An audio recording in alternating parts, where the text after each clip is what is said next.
Ang insurance po ay napaka-importante. Hindi po natin alam kung anong mangyayari sa sarili natin. Kahit po tayo naglalakad, kahit po tayo natutulog, o kahit kung anong ginagawa natin sa araw-araw. Good day sa inyong lahat. My name is Caroline Aceron from Edmonton, Alberta, Canada. Last October 2022, I had an accident. I fell and hit my left face and forehead on the concrete while walking my dog, Era.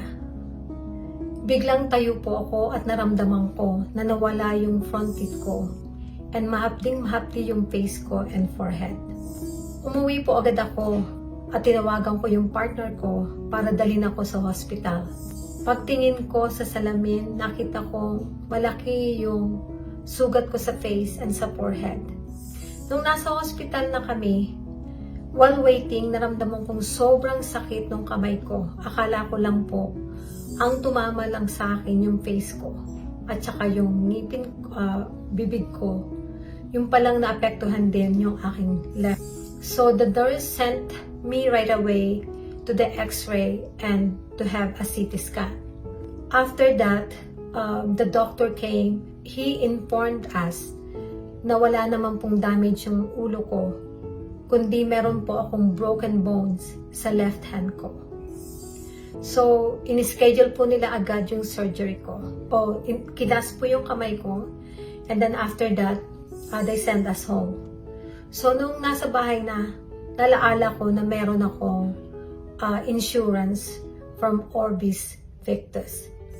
Kinunta ko po agad yung customer service at inas ko kung ano ang mga requirements at kung cover ako sa aking insurance from them. So, binigyan po ako ng instructions. So, I did it right away. And less than 24 hours, sinagot po nila.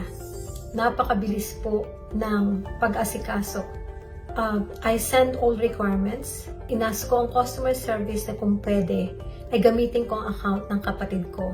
Wala naman pong naging problema doon. Napaka-helpful po nila and concern sa akin. So, natutuwa po ako.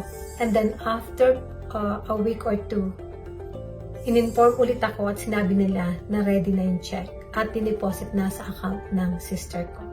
Salamat Orbis Victus sa tulong nyo